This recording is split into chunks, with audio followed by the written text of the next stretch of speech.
Art, creativity, music, noise, flyers, posters, t-shirts, tattoos, 4 bars, Black Flag.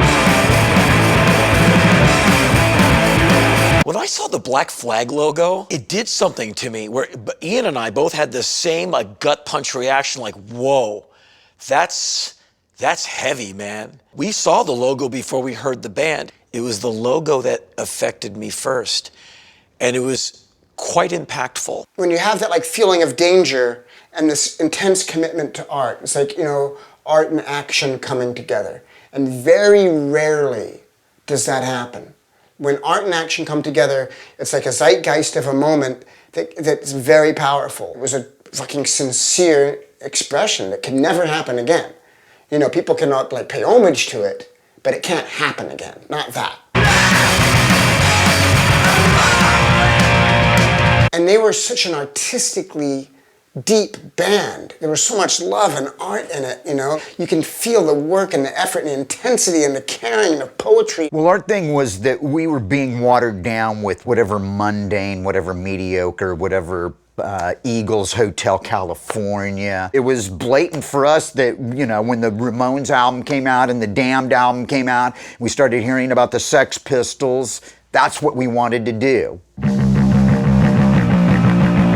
Mistakes are made. Greg Ginn was writing the songs as we were going along, and I was learning the lyrics. We thought that we were going to call ourselves Panic. It was like, oh, freak out. Greg's idea is to call the band Rope. Really? I never heard that. It was becoming more apparent that this one person in the band was almost more important than some of the other people in the band.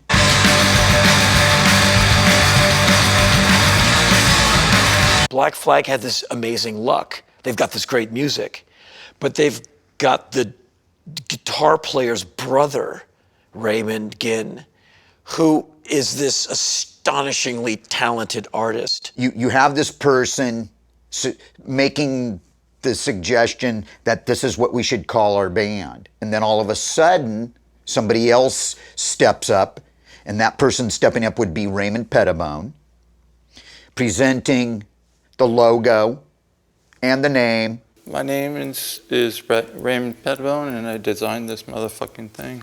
It was a way to maybe tug away a little bit of power. Maybe now we're becoming a band. Maybe it's not so much just about you, but maybe it's about the rest of us. For me, it's always been about the guys in the band.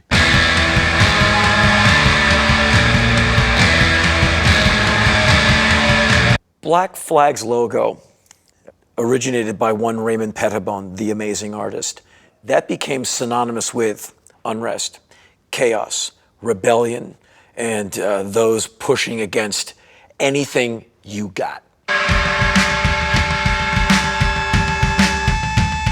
It's Raymond Pettibone is why you say Black Flag and say, well, draw their logo. Yeah, that's Ray. It's not Greg Ginn, not me, it's not any of us, it's Ray. I've met a lot of smart people in my life, like geniuses. And Ray's a genius. He's like the artistic genius. If you have a band, you have to have a name, It was just a suggestion, and, and they went with it. And he's already got the 4 bars. Well, for me, when Ray dropped the name, I was like, yes. And the bars, I go, yes, that is great. And many years ago, I'm so stupid, I asked him, I used to live on his mother's floor, so I used to see Ray all the time. We'd be sitting in his mother's living room, he's drawing away, and I'm waiting for band practice to start or something. And I said, what's the Black Flag logo? What is it? And he said, it's a flag, like waving. I was like, oh, okay, thanks. I was so embarrassed, but that's just typical me. It is a flag, but it's 4 bars, and it does suggest, waving, in the wind, or like pistons, going, or, fuck, I didn't go to design school or art school or any of that. Anyone, to depict the name Black Flag, would 90% of the motherfuckers would come up with the same scheme, The name Black Flag is memorable, because the band was so great, And it could have been called anything. It's powerful, it's different, it freaks people out, makes people uncomfortable, And that's just, Raymond doesn't give a fuck, He's a free, untethered person as an artist, I'm not gonna, ask you to give me too much credit for the name, because it could be anything really,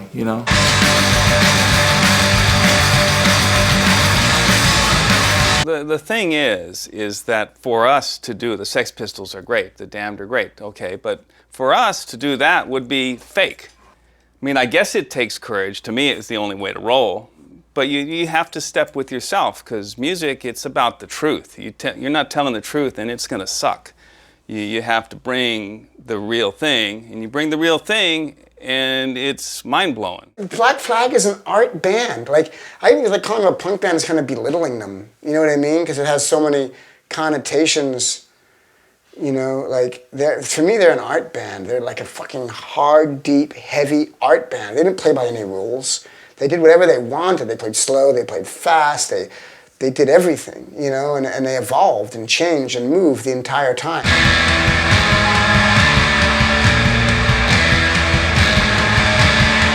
Well, Raymond was always a member of the band, whether he was playing in the band, because he was always a creative force within the band, and that is, he was always creating all of the graphic, all of the flyers, all of the artwork. We used to collect Black Flag flyers on the East Coast. A Xerox of a Xerox of a Xerox. These distorted, smudgy, copy of a copy of a copy. It's just horrible looking. But you're like, man. Before I knew what Black Flag was, I remember, walking around in Hollywood, just being a street kid in Hollywood, and walking around and seeing Raymond's flyers and being like, what the fuck is that? That is heavy. He was coming from a really sick, messed up place. But Ray is deep. His art speaks it right away. There's a lot of it. You just look at his pictures, and then there's some dark emotional content coming across. He would come down and hang out in the corner and write little stuff on scraps of paper. And then he laid some pictures on me of his art. I really wanted to just associate us with his art because I thought it was so cool, and went out of my way at every turn to include his art, and because I just wanted it to be there. I felt like it was important to what we were doing. He's a very funny person, but he plays it way in the back. He's like, here's an image. Put that on a flyer. We're like, okay, Ray. And you would go and do it. You're like, what are we doing? I'll sign it if you like, although motherfucking Greg and Chuck are not going to be happy with this. But then that's a separate interview. He was creating a body of work. Black Flag had a real edge. You've got this amazing logo. Every cop in LA remembers that logo when Daryl Gates was the chief of police. And this artwork, he was such a manipulator. He knows what's going to cause a ripple and cause unrest. So he puts those Manson images up there. You can't put the portrait of Charles Manson, especially in the way he's depicting him, like as Jesus Christ nailed to a cross. Do you know how much grief you're gonna get from everyone about that? It's so offensive. And so Ray knew what he was doing. To put Charles Manson on a punk rock flyer in Southern California, it has a lot of contextual tendrils that go out and legitimately upset people, because Helter Skelter's nothing to laugh about. But here's Ray kind of going like, We're not perfect, but let's face it, neither are you. of course we rode that. And multiple Manson flyers, it became a thing. And we would use some of the Manson terminology on the flyers. And it was a heavy thing that Black Flag was courting. But you'd get in a world of trouble for the flyer, albeit Ray would give you 3 images to choose from. You'd go, let's put that one on the flyer. So it's our choice to put whatever on he didn't make the flyer, he would make the image, we would do the layout. But the artwork, you'd go like, wow, this is, it's not gonna maybe bring people to the show. It's gonna get us beat up if we get caught putting them up. And if you look in your punk rock flyer history, at least in Los Angeles, quickly people were trying to clone Ray's artwork. You're like, oh, there's the Ray clone. There's another one. There's a bunch of them. I remember like Black Flag at the Starwood, that devil face one, and seeing it all over Hollywood and just looking at it and being like, something's going on here, and it's something intense. And those flyers made me feel like there's something going on that I don't know about. And it's romantic and it's mysterious and it's heavy and I don't know what it is, but I want to know. There would be piles of artwork, black and white, blue and white, and we'd be able to wow, just zero in on an image. There was a lot of grit, there was a lot of sweat, there was a lot of darkness, there was a lot of twisted ideas. It's been a long time since I've done this motherfucking thing. That was Raymond. He was just a freak. Maybe the single most talented artist I've ever met, where he's like the whole package. He's like the guy doesn't know what day it is because he's doing that drawing. And when you see what he's been working on slavishly for the last 19 hours, you're like, how can a human do that? I mean, he's so amazing. He was part of the crew.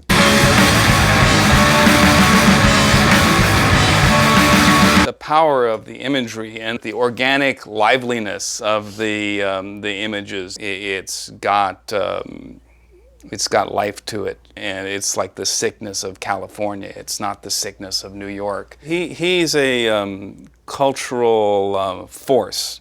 We just ran with it, and we didn't know what the repercussions were going to be. We didn't know what was going to happen in the future.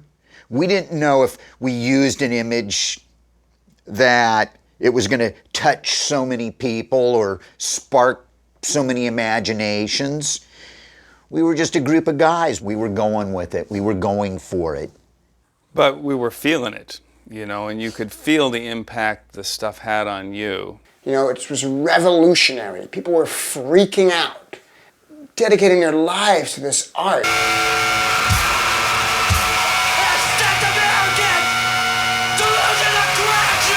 The symbol, it means as much to people as the music ever did. To this day, in 2013, if you walk into any tattoo shop, pretty much, you can find that as standard flash on the wall. In the summer of 1981, I auditioned for the singer slot in Black Flag, got it. So I quit my job, packed a duffel bag, and I split and met up with the band, who are at this point in Detroit, Michigan. We finally get to LA and we go deep into band practice. We were living in a punk rock squat because the cops had shut down SST while we were on tour. So we came back to nowhere to live. And so we called up a friend of Black Flag's. I met them all for the first time. We have nowhere to live. Can we sleep on your floor? Yes. And we're hopping with fleas by the end of the week. It occurred to me that I got to get one of them Black Flag tattoos. Dez had one and it looked so cool. And I walk in with a Black Flag flyer. I said, this is what I want, this size, right here. I said, how much? He said, how much money do you have? I said, $20. He went, $20. I was like, and he's about to start tattooing, and I look down, and he has it backwards. He has it lower, upper, lower, upper. Is that, yeah, lower, and I'm like, and I'm so polite, I almost don't want to insult him by saying, sir, that's upside down. Because I didn't want to, that's how I was raised. I finally said, well, this is permanent. I said, excuse me, sir. He went, yeah. I said, that's upside down. He went, oh, no problem. And we start again, and there it is. That was like late July, early August, 1981. And I think my arms would look really cool if that was like the only one I ever got. It's probably one of the more popular tattoos, besides swastikas or whatever. I read that it's the #1 tattoo of all tattoos of any specific Hey, thing. just like the USA, we're #1. All right. I've never had it repaired. A crazy fight I got in with a guy in a parking lot a couple of years later put that scar through the 4th bar as he was clawing at me as I was smashing his face into the rear of his car.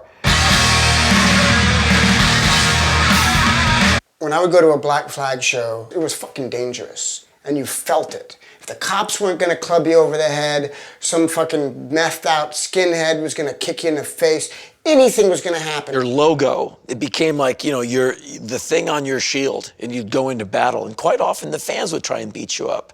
I've got scars on my body, cigarette burns, cigar burns, knuckles with rings on them. My eyebrows are all split open from just getting clipped in the face while I'm singing. Microphone shoved into my mouth, teeth chipped, multiple concussions, many sets of sutures in my head from ashtrays. And these are people who paid $4.50 to see you. One time that we dare tell Ray what to do. Don't tell Ray what to do. I had an idea for a sticker. We want to make stuff and sell stickers, whatever. So I had, I'm an idiot. So I said, I got an idea for a sticker. And the band said, what? I said, My Rules is the single we just released with the, My Rules. And we said, Ray, draw that, man. And so Ray draws it. It's the most effeminate, limp, it's like, here, and even the middle finger's wilting. Even this is like, it's like salad left out in the afternoon. Like, even the hand is about to faint into your manly arms. And he goes, here. And we're so thick-skulled, we didn't get it. We're like, all right. And you put that on a sticker, and then you look at it. Hey, man. We're like, what? Thanks, Ray. Any chance he got, he would cut and give it back to us. And if you notice, there's a solid year of Black Flag flyers where it's nothing but erect penises. I swear, a good 5 shows, there's like, nude man, another nude man, bunch of nude men. It was relentless. For most of the time I was in Black Flag, Ray's basic posture with us, and I love Ray, but Ray's basic posture with Black Flag was like, and he never gave us a break. There came a breaking point where someone else in the band or crew or someone at SST Records took some of his drawings without asking him and made the Loose Nut album cover from 1985. And you can use whatever you want from Ray, but ask. That's all he asks, because we're not paying him. And one of us just took the artwork, not me, used it for the front cover of the Loose Nut album, tinted Ray's skin. It was a self-portrait with him with 2 girls. You can see the album anywhere. And made a lyric sheet on the inside, cutting out the drawings and taking the heads. I think that was Bill, our drummer. That was his artistic input. Floating the heads, and the whole thing, as a finished pressed record, was given to Ray. Like, done. It's in the stores. Here's your copy. Ray saw this, and that was it. Broken Arrow. And that was the last time you'll see Raymond's artwork on a Black Flag record. So I'm living at his parents' house, sleeping on a floor down the hall from Ray. I come in one day, and back from the printing press, there's 2 piles of 11 by 17 posters. Ray has parodied the Loose Nut album cover, one of Greg, one of Chuck, with like snide remarks, and he's gonna give them away for free. And he's got like 1,000 of each. And I said, Ray, he's mad. I said, can I have a couple of those? Like, yeah, go ahead. So I took like 2 or 3 of each, me being archival boy, and I put them in my little room. Greg comes in to eat some food at his parents' house, sees them, and just goes, that's it, and takes them. Just like, those are mine now. Takes the rest of them away. They never got circulated. And that was the breaking point. And I don't know how much they've ever spoken to one another ever again. We were changing things, and we saw from the church groups who protested us, the plainclothes cops who had come to our shows and camp out outside of SST. We knew we were making a difference. And while I don't think we were important, I knew we were onto something. And we never didn't make us think that we're any big damn deal at all. But we knew we were making ripples in this otherwise placid pool.